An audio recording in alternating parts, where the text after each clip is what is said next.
Hey, what's up, Spartan Nation? Welcome to another episode of the Spartan Nation Podcast. Here with your host, Matt Lonsberry, and my co-host, Aiden Mulcrone. Aiden, big week, rivalry week between Michigan and Michigan State. Glad you guys are here to join us, talk about it a little bit here. We're going to kind of go quickly through the show tonight just because I have another podcast appearance I have to make at 7 o'clock. And so gonna speed rush through a little bit, but we're going to hit all the same beats as normal here and to talk about the game. As always, hope you guys will join us in the comments, share your thoughts on our over-unders, our bets on the top games of the week in college football, and also, of course, sharing your thoughts on the game that we'll see this Saturday in East Lansing between the Spartans and the Wolverines. With that, Aiden, we'll kind of jump right in. But before we get into the game prep, let's do a little bit of a recap on some of the stuff that's happened with the football program and a little bit with the basketball program as well. And I'm talking about recruiting here. And so for those who aren't aware, Michigan State lost a couple more prospects from their 2024 class this week. Obviously, it's a tough situation with the coaching staff kind of being in flux, not sure who's going to be around. How do you recruit to that? We've talked about that on the show. I guess let's start with the good news. Michigan State did pick up a commitment today from Keyshawn Williams. He's a kind of an overlooked prospect down in Tennessee. He goes to the same high school as Jalen Thompson, who is a defensive back commit for Michigan State. And so, high school teammates coming together at this point.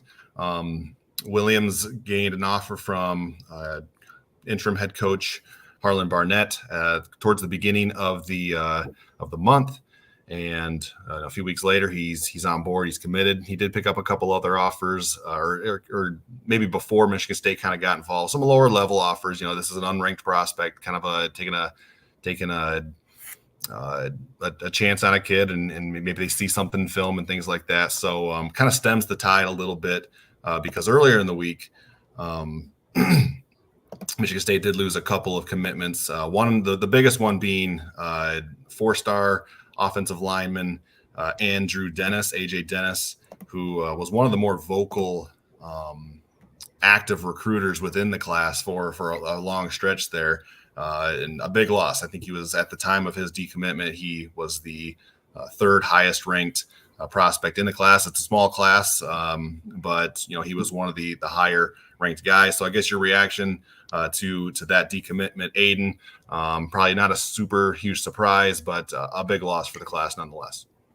Yeah, 100%. I mean, AJ Dennis has been kind of rising up some of these recruiting rankings where I if I remember correctly, he had a lot of interest from Notre Dame before he committed to MSU. I'm not sure if he had a Notre Dame offer, and I'm still not sure if he does, but I know he had interest from, the likes of them, Michigan, amongst like kind of teams that are battling with MSU for recruiting since MSU has stepped up in recruiting. And I know he took a visit to Purdue, I think last week or a couple of weeks ago.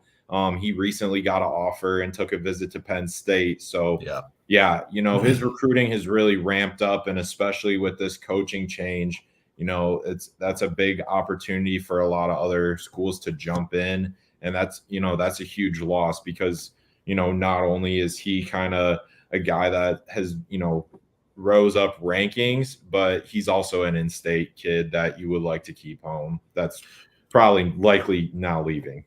Right, likely leaving. He did say when he decommitted that he would still continue to consider Michigan State. I would imagine a big caveat is what happens with Chris Kapilovich with the next regime. Right. Most head coaches, it seems like your offensive line coach, typically these head coaches like to have their own guy for offensive line. That's a huge, obviously important position group. We've been very complimentary of Chris Kapilovich on the show here, but at some point we would have liked to see some more improvement than what we've seen over the last few years. So that'll be interesting, something to keep an eye on there. The other commitment, or decommitment, that is, was Sire Torrance. He was a 3-star athlete who Michigan State was recruiting to be a defensive back. Cornerbacks coach Jim Salgado was the primary recruiter here. His ties with the Buffalo area, being with the Bills there for a while. Torrance was a Syracuse kid, committed to Syracuse. He's from New York. So it's hard to say like how big of a loss that is. Well, when you only have like under 12 commitments in your class, like every loss is big, it seems like. And obviously we know that the program is in a little bit of flux here. So not the star caliber that like an AJ Dennis has, but again, a guy who Michigan State liked. This is a guy who did pick up a Michigan offer, I want to say a month and a half or so ago. So, there is some talent here. Thoughts on that decommit?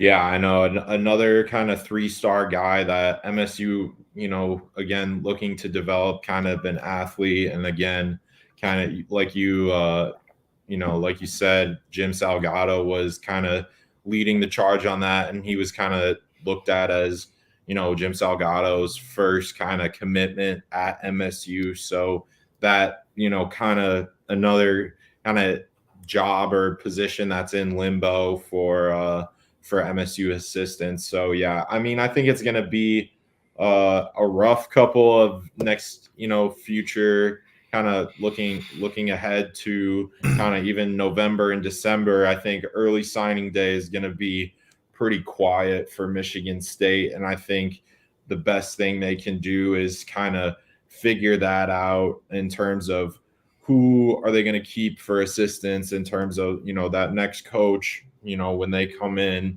who's going to stay, who's going to leave. Obviously, there's other big names like Nick Marsh. We've talked about him and kind of, his situation as well. So yeah, sure. That, there's a lot of good players in that, recruiting class, but obviously it keeps getting slimmer and slimmer. Yeah, no, it's again, being in flux. It'll be interesting to see like what the class ends up looking like once we get into December. And I think that second signing period is really where Michigan State is going to make some movement. Obviously, right. A lot of the talent comes off the board in that December early signing period. That has become the new national signing day. So again, it'll be interesting to see, but that'll give, that second signing period will give whatever, the new coaches, the new staff some time to salvage a class, and then you go forward and you try to form those bonds with the 2025 class and beyond, and then you kind of try to get rolling again. So I'll say on a very positive note, we're not going to talk a ton about basketball tonight just because we are a bit of a time crunch, but Michigan State did get another commitment in their own 24 class, the basketball team, and that's Jace Richardson, the son of well-known Spartan Jason Richardson, who spent 2 years in East Lansing, was part of the national championship team in '99 and 2000. That team was a guy off the bench for that team, and then came back as a sophomore and led the Spartans in scoring, and then was the 5th overall pick in the following NBA draft. 14-year career in the NBA. So it's interesting that, I mean, I don't remember a ton about. I mean, I was 8 years old when Michigan State won the national championship in 2000. But to be honest, I was kind of a late bloomer when it comes to watching sports religiously and things like that. So I don't remember a ton about that time period. I say that to say that I don't remember seeing Jason Richardson in a Michigan State uniform, but we're going to see his son in that uniform in a couple of years here. And it does, like, I do remember Jason Richardson in the NBA, so it makes me feel older than I probably should. But that's the way things go. But so yeah, a 4-star recruit. I'm sure he's a high flyer like his dad. I don't know a ton about him as a prospect, to be honest, but it's a cool thing to see a legacy recruit come home. So one more on the recruitment. Aiden, what do you think when Michigan State got the job done with Jace Richardson? Yeah, I mean, he's not a high flyer like his dad per se, but he is a good athlete, and watching kind of the highlights and everything, it does seem like he has it seems like his dad was in the NBA and he has a good understanding of the sport. So sure, that's a plus. And yeah, I think you can see kind of some of his vision there. I say he's not a high flyer, but there is athleticism there. There's nothing short of that. But yeah, 6'4" guard, he could, coming in next year. I mean, if think about this, if Akins stays, you have Akins, Fears, Holloman, Kurtang, and Jace Richardson. I mean, that's crazy. And I mean, even someone like Hogard, that even if Akins leaves and Hogard stays, uses his last year eligibility, same thing. Like that's another year of having a really good backcourt, and it's a lot younger, but it's still very talented. Yeah, no, Michigan State's, for all of the angst about Izzo's reluctance to use the transfer portal and things like that. In basketball, you need 5 guys. Really 7. And we've seen that with this team over the last few years. Like, they haven't reached the level that is just the expectation, really since COVID hit. But Michigan State is becoming Michigan State again on the basketball court. And we're going to see that, I think, this winter. Number 4 in the preseason rankings that came out this week. Not a surprise to us. We thought top 5 when we talked about it last show. So, the arrows pointed straight up, and it's going to be fun to see the Spartans on the hard court this winter. With that, we will talk about the main subject at hand, and that's the rivalry game this upcoming Saturday. It does seem like, I've only been on the beat now for about coming up on 2 years now. My first game actually on the beat was Michigan State in 2021. So my first game on the beat was the Kenneth Walker 5 touchdown performance. It was talk about a classic, being your first game on the beat. So, so I say that because I don't have a whole lot of experience as far as like being on the beat and covering this game, but I will say, like, this is the most muted I think rivalry week has been, that I can remember for quite a while, probably since 2016. That was a really down year for Mark D'Antonio. I think Michigan State finished 3-9 that year. And I don't remember where Michigan finished, but they competed with Ohio State for the East, and that was that overtime game. But anyway, I guess that was the last time that the game kind of had this feeling of, Michigan's a big favorite, and most people don't think Michigan State has as much of a shot. That's the comparison there. So with that, we'll get into it. 116th all-time meeting between the two rivals. Michigan leads the series 72-38-5, but that's a little bit deceiving since I had it here. Since 1950, it's been much closer. I think Michigan has a 39-32-2 record against Michigan State since 1950. So over the last 75 years, it's been a proper in-state rivalry. Last year in Ann Arbor, Michigan won the game 29-7. Had somebody early, I think it was Keys to Wisdom earlier in the comments, asked about the line for the game. Michigan is favored by 24. I looked today; it's kind of bounced around between 24.5 and 24, but on ESPN anyway, that's Caesars. It's minus 24 in favor of Michigan, and the over/under is at 46.5.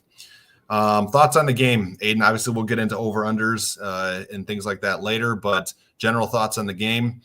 Michigan State's coming off a gut-wrenching loss against Rutgers, a game they should have won. You could argue, and I think anybody rationally should argue, that Michigan State should have won the last 2 games. They come up short.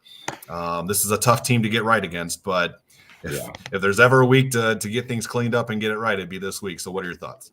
Yeah, 100%. I mean, I think there's got to be some sort of extra motivation from, the team, not only the players, but the coaching staff, to kind of get up for this game. And I mean, it's hard to, after those 2 losses. I mean, not even the fact that they lost, but how they lost the last 2 games has just been brutal just as as a fan to watch, but also in just watching it. But I'm sure it's twice as bad or three times as bad as if you're a coach in that or a player that's in that position for those games.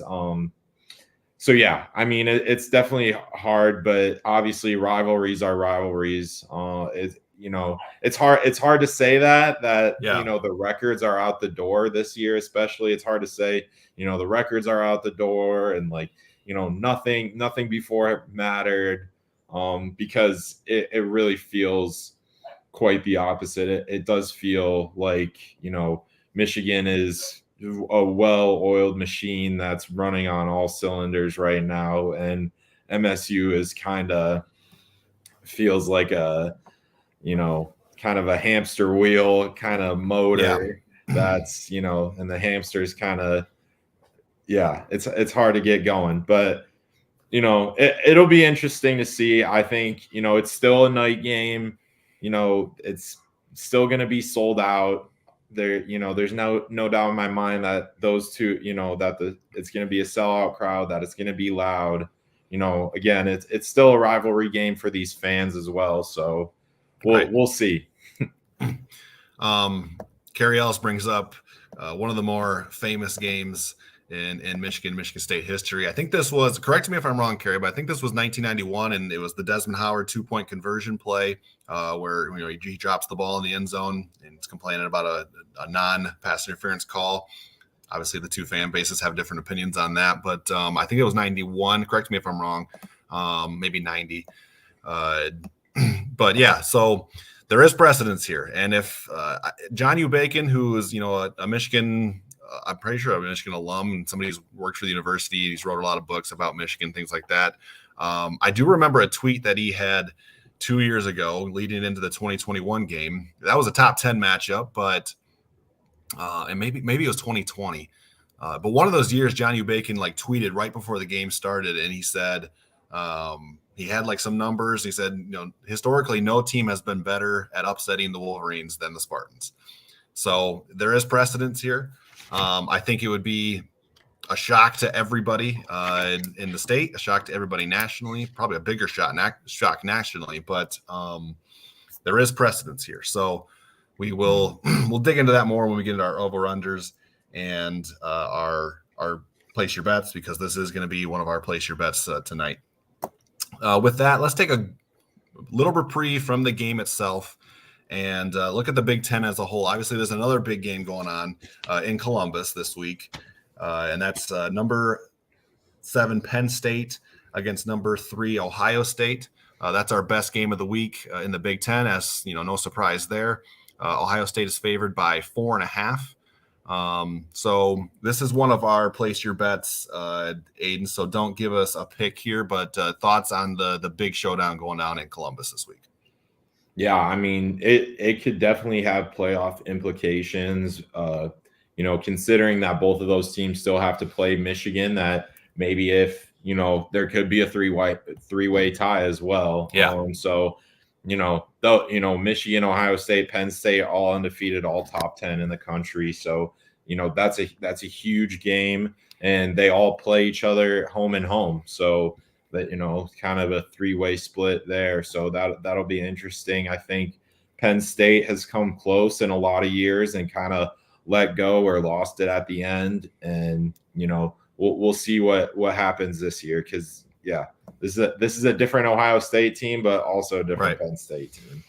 Yeah. This has the feel of a more defensive battle. Ohio State doesn't have frankly, they don't have the quarterback that they've had over the last, several seasons with, between CJ Stroud, Justin Fields, Dwayne Haskins, guys like that could really sling it around. And that's not necessarily a knock on Kyle McCord, but he doesn't seem to have that same upside. Those guys were, first round picks. Most of those guys were. So, and both defenses, I think, are really good. Penn State under Manny Diaz has been one of the best in the country over the last couple of years here.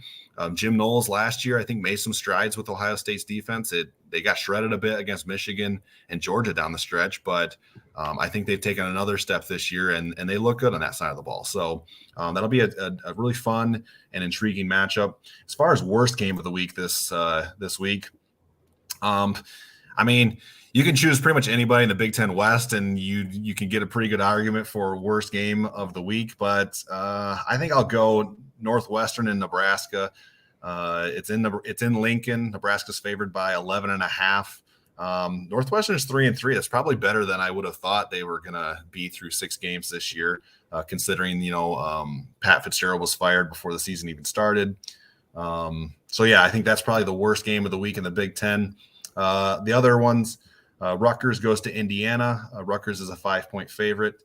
Minnesota travels to Iowa, and Iowa is a 3.5-point favorite. Wisconsin is headed to Illinois, and Wisconsin's a 2.5-point favorite. So that's your Big Ten at a glance. Yeah, it does seem like it's a three-horse race for the Big Ten title. Not surprising to anybody who knows anything about Big Ten football or going into this year. So that's the Big Ten at a glance. With that, we'll bring it back to Michigan and Michigan State. Let me do a quick little rundown through. Actually, you know what? Let's start over under. And while we're kind of going back and forth, I can look through the comment section for some questions. But go ahead and get us started tonight, Aiden, with the over unders. All right, yeah. So I'm gonna go for my first one. I'm gonna say Caden Hauser over under 150 passing yards. Okay. We've got a similar one here. Mine was 175. So, 25-yard difference. That's interesting. I originally set this number at like 199.5, but I felt like that was too high. So I'll go over 150. You know what? I'm going to go over both. I'm going to go over both of those. And I just think, for one thing, Michigan State might have to throw the ball a lot on Saturday. That is a possibility here if they fall behind. So, and I liked what I saw out of Caden Hauser last week. I think the playbook might have been a little limited naturally and by design, but he shows some good things. 2 touchdown passes, no interceptions. Despite the weather that was less than ideal for making your first start, also had a rushing touchdown. So I'll go over. Something tells me that he's going to be slinging the ball around a little bit on Saturday, and so I'll go over. Yeah, I think I'm going to go over on the 150 and under on the 175. Okay. Kind of like you were saying, he only had 133 yards passing last game, which was a bit surprising. Kind of just watching the game itself, you would think it kind of felt like he had more than that. But yeah, he ended up with only 133 yards. But I do think they open it up a little more. And you kind of have to, playing the number 2 team in the country, you kind of have to open it up at least a little bit. So I'll go there. So yeah. Yep. All right. This is probably my, I don't want to say biggest one right out of the gate, but I'm going to go with the biggest one out of the gate. Don't give me a specific number because this pertains to our final scores here. But Michigan has not allowed more than 10 points to any single opponent all season. And so I'm going to set the Michigan State over-under for points scored at 10.5. Are they going to be the first to go over 10 points against the Wolverines this season? We might have all the same over-unders because I have MSU over-under at 14.5. Okay. And I'll give you a hint right now. I'm taking the over on both of them. Okay. And part of my reasoning is, yes, MSU is 2-4, but I'm not believing this, but part of me thinks that MSU is the best opponent that Michigan's really played this year, considering that schedule. The Big Ten teams they play this year are Minnesota, Nebraska, and Indiana. I don't think there's another Big Ten team they've played this year. So I think MSU has a shot to be, the best team they've played so far. And, at the same time, it's a rivalry game. And, I'm going to go over for both. Yeah, no, I don't think you're being a homer to suggest that Michigan State is the best team that Michigan has faced this year. That says a lot about Michigan State. I forgot about Rutgers. They did play Rutgers. So. They did, but I think Michigan State, from a talent perspective, right? Michigan State's the best team, most talented team that Michigan will have faced to this point this season. I would agree. And the recruiting rankings back that up. That's not like us going on a limb, and that's not us being homers here. Mm-hmm. So I think that's, and let's be honest too about last week. Michigan was up 24-6 on Rutgers in Rutgers building, so and then all heck broke loose, and it seemed like 5 minutes that game just completely flipped on its head. We did that show on Sunday. We're not going to revisit it, but right. So no, I don't think that's out of the question to say that most talented team Michigan will have faced at this point. Getting back to the over under question, you had it at 14.5. I have 14.5. I had it at 10.5. I'm going over on both of those as well this week. So we're in the similar mindset there. We're not pounding the table or anything like that, but JR Jr., no faith in the Spartans this week. Junior, he's been hurt. He's been hurt this year. I don't blame you, Junior, but Keys of Wisdom going to go over. Junior, Rutgers the best team. Well, they were the best team ever that fourth quarter last week. So, yeah, I know. Moving on, Aiden, get me with your next over-under here. All right. I'm going to go MSU forces over-under 0.5 turnovers. So does Michigan turn the ball over? Because I think a big thing with Michigan is their ball control is pretty good. Yeah, no, it's been really solid. I think I don't know where they rank as far as turnover different, other than like the weird game against Bowling Green where JJ's throwing 3 interceptions. Yeah, that's true. It doesn't seem like they've had any issues. I don't know if they fumbled, or at least the starters. I don't know if the starters have fumbled this year. So, but it does seem like Michigan State always comes up with at least 8 turnover. They did last year, I think, on Michigan's first drive. Jacoby Windman strips Cornelius Johnson on the sideline. So yeah, I'm going to go over the half a turnover. I think Michigan State comes up with 1. Yeah, I'm gonna go over a half. I think Michigan's ball control. I mean, we'll get into this more for the score prediction, but I think Michigan is gonna really utilize their run game a lot on offense. So I think that's that plays into kind of the turnover situation, but yeah, I'll still go over on that. All right, so we're in agreement there. This is a lousy question, but I'm going to throw it out there anyway. I have another pick 'em. I did one of these last week.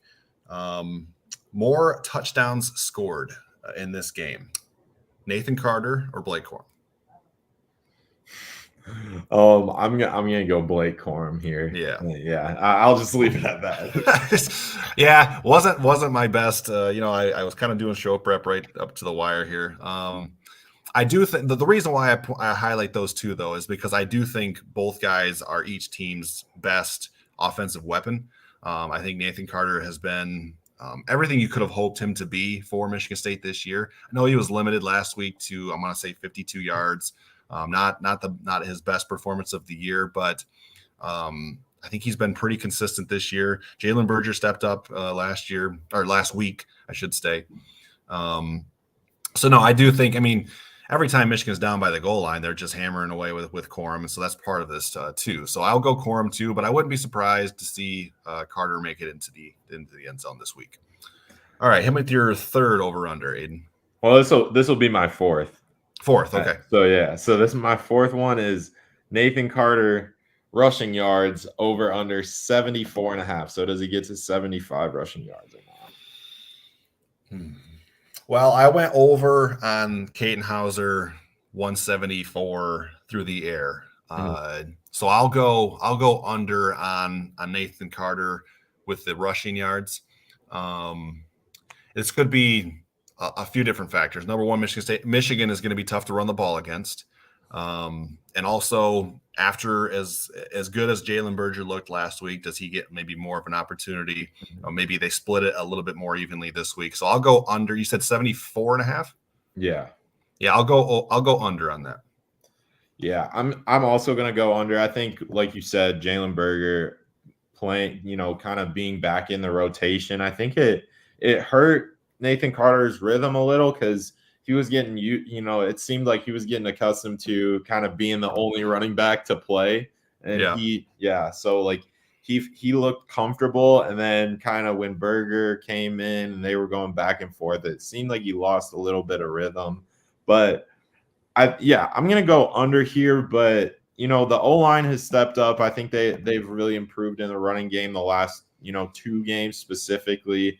But yeah, that Michigan defense is pretty good. So I'll still go under. All right. So we're in agreement there.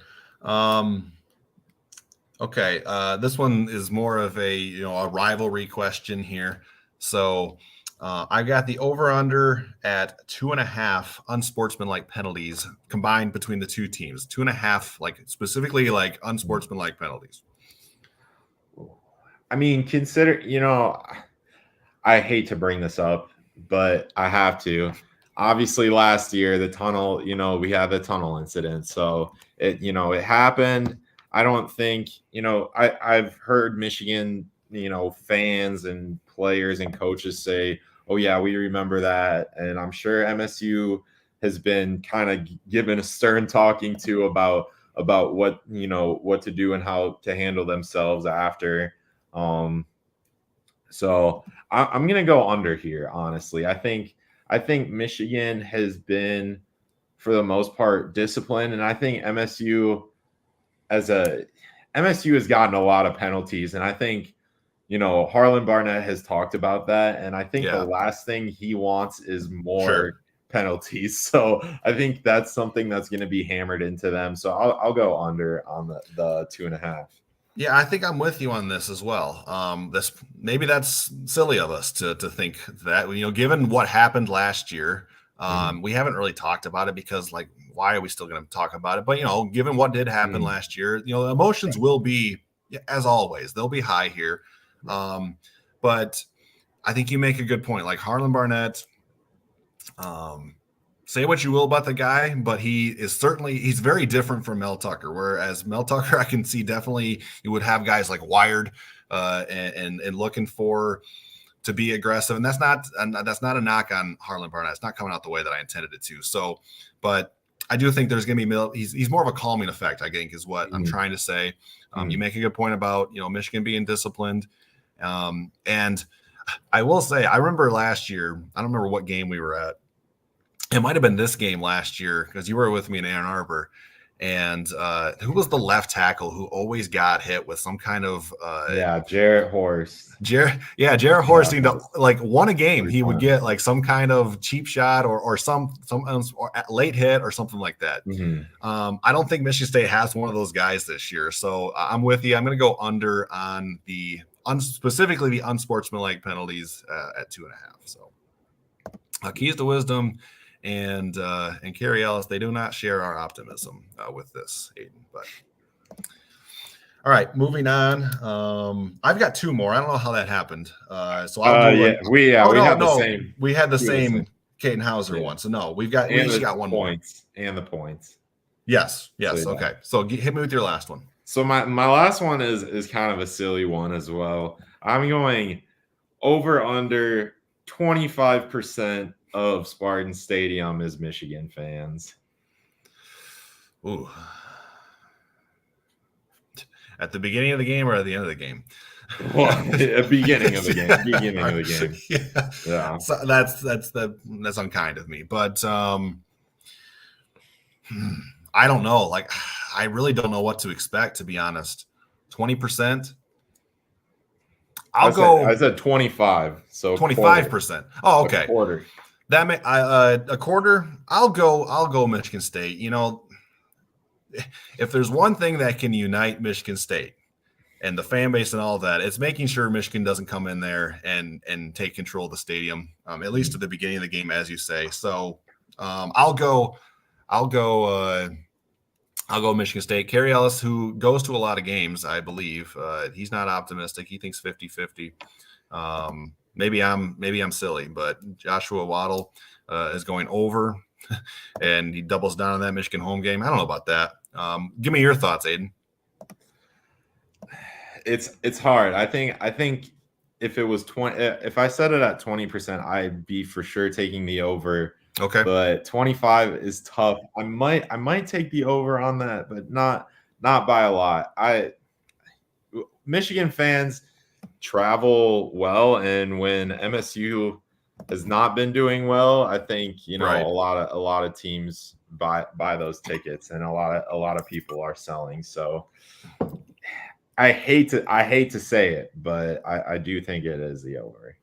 So what you're telling me, Aiden, is that Mike Valenti's warning, several months ago, is not going to deter Michigan fans from coming over, and they're going to show up. Is what you're telling me? No, they won't. I do remember though vividly. I grew up in, like, a little bit about me. I did grow up in Ann Arbor, so okay. I've been to a lot of games at Michigan as well as MSU. I did grow up an MSU fan, but when I was in Ann Arbor, growing up, I have gone to a few Michigan Ohio State games, and I did go when Michigan kind of was on that long losing streak, like games with the JT Barrett and Justin Fields and Dwayne Haskins, and there were games where it was 25% or over a quarter Ohio State fans at those games. But yeah, I think we're going to see something similar at Spartan Stadium where it could be over 25% Michigan fans, sadly. So yeah, it's certainly within the realm of possibility. So we'll have to see what happens on Saturday.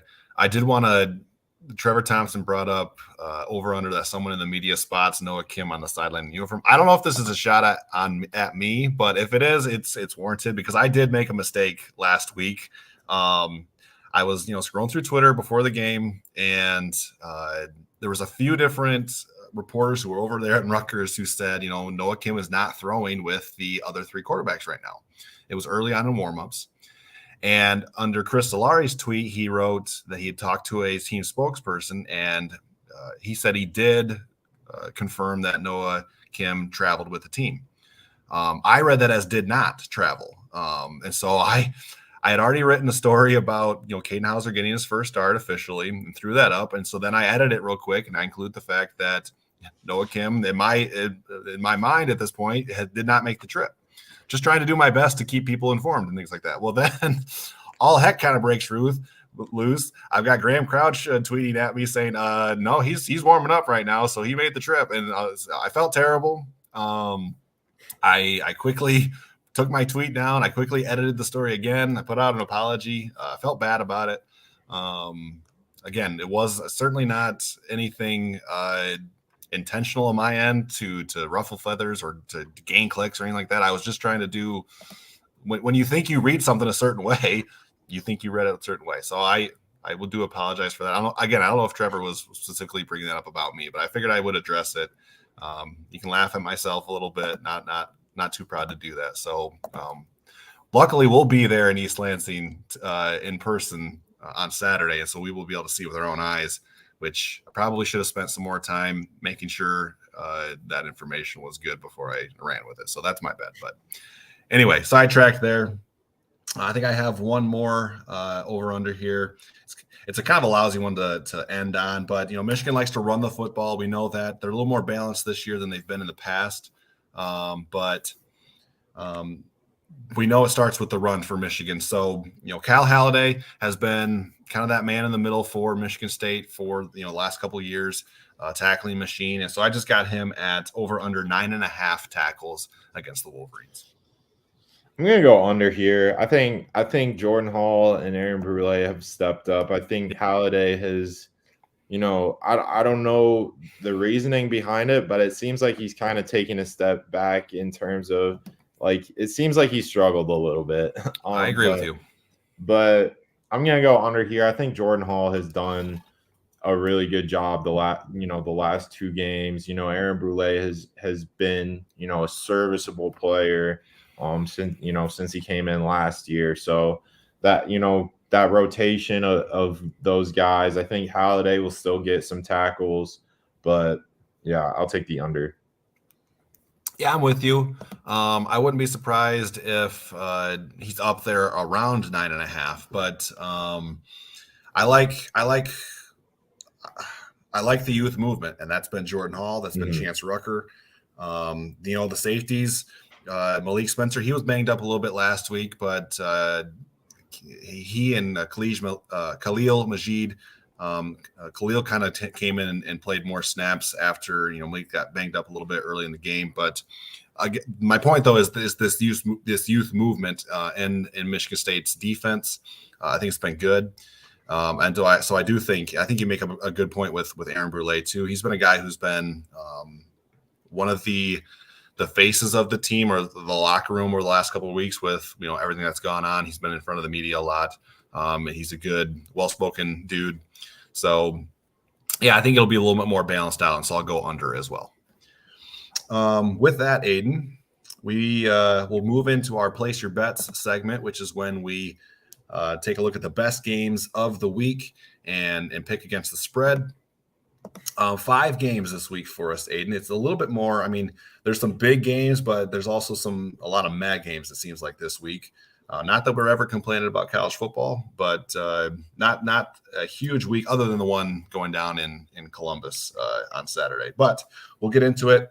Unfortunately, so if you guys remember last week, I didn't have our totals as far as our records last week when we did this segment.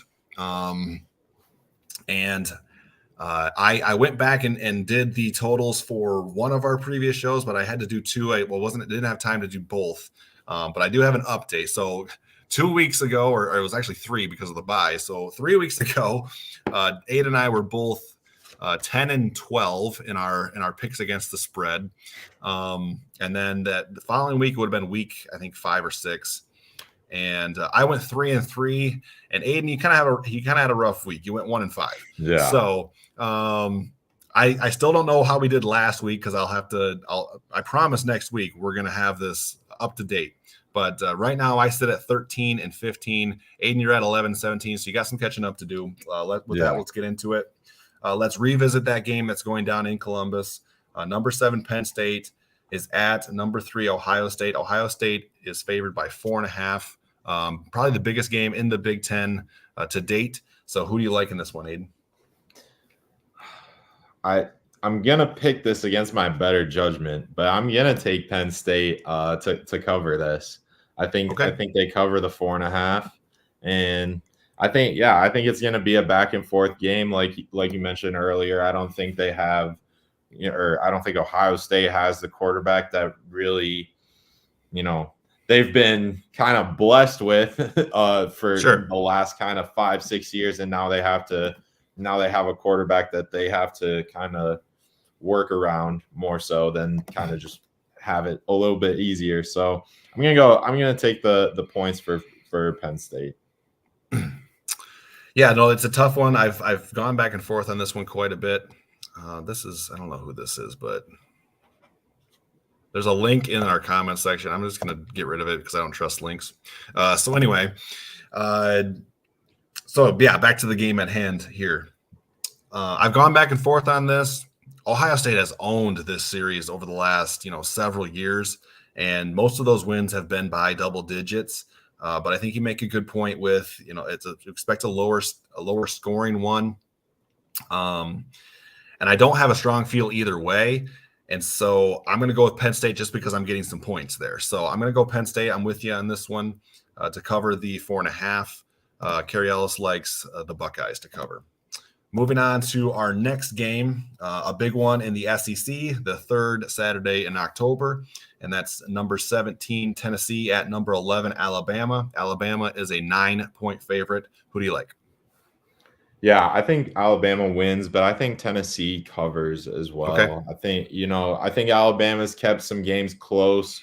Their offense has started to get going a little bit more, and then Tennessee's on the road. It's the 3:30 game, so it's going to be good crowd for Alabama. I think Tennessee covers. I think 9 is a lot, but I still have Alabama. Yeah, another one that I have wrestled with just because Alabama has not speaking of quarterbacks that aren't what their predecessors were, same kind of situation down in Tuscaloosa with Jalen Milroe taking over for Bryce Young. But then again, I don't trust Joe Milton. To be able to – Alabama's defense is very good. And Tennessee can't sling the ball around like they did last year. It's certainly not like they did last year at Neyland Stadium in this game. I don't feel strongly about it, but I'll take Alabama to cover. Again, not a whole lot more to add. I just think, Tuscaloosa, they're going to be motivated after losing this game last year. I wouldn't be surprised to see Alabama win by 10 points or so. So I'll take the Tide. Mm-hmm. All right, moving on to our next one, a good one out of the ACC. That's number 16 Duke at number 4 Florida State. Florida State's favored by 14.5. Given where that number is at, I've got to assume that Riley Leonard is not going to be back healthy this week for Duke, unless you've heard something differently. But I know he didn't play last week. Who do you like in this game? Duke's a solid program. Mike Elko is a coach that we're watching closely, obviously here in East Lansing. So who do you like in this matchup? Yeah, I don't know. I think regardless, I'm going to take Florida State in the points. I think Florida State will cover the 14.5. They've been, they kind of played with their food a little bit. They won a close overtime game with Clemson. I think they had a close game against Boston College, but they took care of business last week. Yeah. They put Virginia Tech away. Forgot who they played the week before, but they've started to ramp it up again. And I think Syracuse. That defense, might be. Yeah, but they've started to ramp it up, and that defense is really good. And, Michigan State, Keon Coleman obviously has been putting on a show. So I'll take Florida State to cover 14.5. It would be nice if Keon could, play 2 games this week and come back up to East Lansing and give because he gave Michigan the business a little bit in the first half last year. So, but anyway, we move on. I agree with you. I think Florida State has looked better these last couple of weeks after kind of again playing with your food. I think that's a good analogy. But I like Duke's toughness. I think Duke is one of those teams that's not going to be intimidated by what they see across the field. They've got that natural toughness that Mike Elko brings as a head coach. So it's a big number, 14.5. It might be a sucker bet that I'm falling into, but I'll take Duke to cover this one, despite the game being in Tallahassee. So moving on to our next one. We've hit all of the major conferences. Well, not all of them. The Big 12 doesn't make an appearance this week, but we've hit 4 out of the 5 major conferences, and we're going to finish up in the West Coast. Number 14 Utah is at number 18 USC. The Trojans favored by 7. They're coming off a getting smacked by Notre Dame in South Bend last week. Talking about a team that had played with their food a little bit leading into that game, and then they found out what happens when the food bites back a little bit. So I think they lost by 4 touchdowns that game. Caleb Williams throws 3 interceptions. I think USC had 5 total turnovers, and now you got a Utah team that they just speaking of teams that like to who aren't intimidated, Utah's not intimidated by USC. So who do you like in this one? Mm-hmm. Yeah, I have Utah covering, and I think they can win out. If there's any team in college football that loves fist fighting more than like in terms of just like smash mouth football, it's Utah. They love being in a fist fight and kind of gritty defense stuff. Like, I know it's like cliche to say that, but it's really true about Utah, and they've had their number the past few years, even when USC's been good. So I'm gonna take Utah to cover here. Yeah, I'm with you. I do like USC to win the game, just because I don't think Utah, Cam Rising not playing this year or hasn't yet, is a big factor here. And given that we're now into week 8 here, I don't know what his status is going to be for the remainder of the year. So I would like Utah a lot better if to win the game outright if Cam Rising was play, but I'll take him to cover just because, again, fist fight, very differentiating styles here. Utah's going to want to ball control, keep Caleb Williams and that offense on the sidelines. And I just don't trust USC at this point right now, but I'll take them to win. But I like Utah to cover. With that, Aiden, our last place your bet of the week. It just seemed like we had to have the rivalry game as one of your place the bets. Right. So we're going to mix in our final predictions here with our last place your bet, and it's number 2 Michigan at Michigan State. The Spartans are getting 24 points in the matchup. Kind of give me your rundown. How do you see the game playing out? And give me your score and your pick against the spread. Oh, so we're just doing scores here and everything too? Yep, just we'll wrap it all into one here.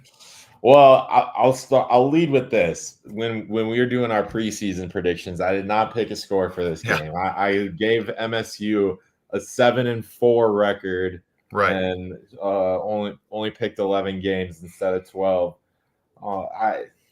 I'll keep leading you on. I'll pick Michigan State to cover the 24 points. I think, it's a little too wide for me in terms of just everything. I think last year MSU was I think Michigan was favored by, I want to say it was like 18 or something last year, and MSU covered.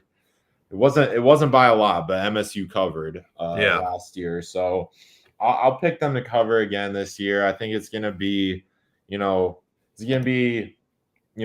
a very lively kind of first half, I would say. And, MSU will get up for it. I think it's going to feel a lot like the Washington or Maryland game the Washington game in terms of pregame hype. And then, once you get into the game, hopefully it doesn't end up like the Washington game. But I'm going to pick Michigan State to lose, though. I have Michigan winning 35-16. I think Michigan State's defense will hold their own. I think they'll do all right, but I really think that rushing attack is hard to defend, especially since MSU has, they've added depth at the D line, but I think their overall kind of play against the rushing attack. You saw it against Rutgers. It was, it wasn't the greatest. It's not what, MSU has seen in the past. So I'll pick Michigan to win for that reason, but I think MSU still covers. No, we talked about it earlier. We do think this is the most talented team on paper that Michigan will have faced this year. I think that talent has been severely mismanaged, to put it lightly, by the coaching staff. But as far as like guys who can line up against Michigan, this will be, I think, the most talented team they've faced so far. With that said, I really question where the offense is going to come from for Michigan State in this one. We both went over the 10.5 and the 14.5 that we had earlier in our over-under segment. But I just the way the undiscipline as far as the turnovers and things like that doesn't lead me to expect like them to cover the spread, I guess is what I'm trying to get to. I think Michigan will control the line of scrimmage. But I do think Michigan State comes out and landed some body blows early in the game. We did see, Indiana kind of that first quarter last week against Michigan, caught people by surprise. Michigan State is superior in talent to Indiana.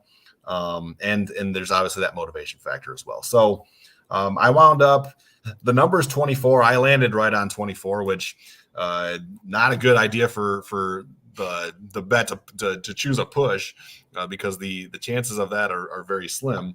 So I don't know, like how do we judge that? Because I've got 41-17 Michigan winning the game.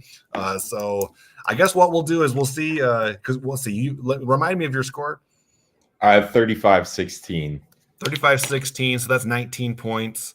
So you're under the if the line like moves up a half or something like that, I guess we'll judge that like where mine's at. But yeah, I got Michigan 41, Michigan State 17, and again, I just question where the offense is going to come from for Michigan State.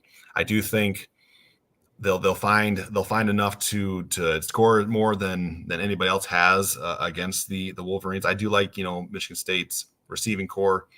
I think Nathan Carter, Jalen Berger, they present some challenges maybe to a Michigan's defense who hasn't seen, again, that type of running back talent, I don't think. So unfortunately not a happy ending of the show as far as our predictions here, but that's where we're at. If you guys have any questions, we've got a little bit of time before I got to get out of here for another podcast appearance. But if you guys have any questions, any thoughts, we'll stick around for a bit and share those. Keys to wisdom, bring out the big guns. He's got Michigan State pulling off the shocker 31-30. 3+ turnovers for the Spartans. That's probably what's going to take. It's probably going to be what it takes for an upset to happen. JR Jr., he's been negative all night, but he still says go green. So as always, guys, we appreciate you joining in the show. Junior, so those of you who don't know, Spartan Nation Podcast, we're part of what's called the Fan Nation Network, which is part of Sports Illustrated. There's a lot of different college sites for Sports Illustrated as part of this Fan Nation Network. I'm making an appearance on the Michigan site. They're doing their podcast at 7, so I'm going to go hang out with those guys for a little bit, talk about the game. That's Wolverine Digest, and the Winged Helmet on Facebook is where their stuff gets posted. So that's the one that I'm jumping on at 7:00. So Narduzzi beating, listen. You can take this one. I'll take this one. I don't think Pat Narduzzi is a candidate for the job. I'll just say that outright. I think that's a little bit looking backwards. And again, maybe I'm wrong. Maybe Alan Haller does want to bring in somebody from the Mark D'Antonio era. And this isn't a jump on Pat Narduzzi thing, but the guy burned some bridges, at least especially with the fan base, like with his whole Peach Bowl comments. Pittsburgh would have beaten Michigan State if Kenny Pickett had played. Well, Michigan State's best player didn't play either. So some weird stuff. Pitt is 2-4 this year. So they did win the ACC title a couple years back. And so, give them credit for that. But I just think Michigan State is going to look bigger. That's really it with Narduzzi. So, yes, it was impressive that Pitt knocked off an undefeated Louisville. But I don't think he's near the top of the list of candidates. I could be wrong. We still have people talking about Urban Meyer, despite him coming out twice and saying that he wasn't interested in coaching again. But some people won't be convinced. I'll believe it when I see it with Urban Meyer. So yeah. With that, any final thoughts, Aiden, before we get out of here? Yeah, I mean, it's sad to be this way about Michigan State right now, because obviously you want to be optimistic, but it's really hard, just the uncertainty and kind of the limbo and the turmoil that's been going on just around this program. It really sucks to see them like this, and to see players to see players go through this and kind of have coaches be thrown into this. Sure. I wouldn't want to be in this. So it's hard to be optimistic, but you got to do what you got to do. I think, yeah. I mean, the Narduzzi stuff, I'm not huge on it. I know a lot of people, if you have a previous regime that, Coach D'Antonio obviously was very successful for a very long time, and you want to bring his best friend to come be the coach. I understand the reasoning behind it. Yeah. I also understand the kind of the the schematics of it is not the greatest either. So it's hard, it's hard to be optimistic, but at the same time, it's still football. It's, I'll leave it at that. Right. No. And I don't mean this as a shot at Narduzzi, because of course we respect what he was able to do in Michigan State. Those defenses in the heart of the Mark D'Antonio era, some of the best defenses, not only in program history, but in the country at the time, so nothing but respect for for what he did in Michigan State. I just think it's been, how long has he been at Pitt? It's been a long time now. Yeah, it's been a while. I just don't think that it's like this as obvious as it would seem on the surface. I just think Michigan State is going to look for somebody who's younger, somebody who's a little bit more fresh, and go in that direction. We'll have plenty to talk about with the coaching stuff in future shows. I got to get out of here. Appreciate you guys joining us. And as always, we will react to what we see on Sunday, Lord willing. So we'll see you guys then, and go green for the Spartan fans this week who are going to be in attendance. So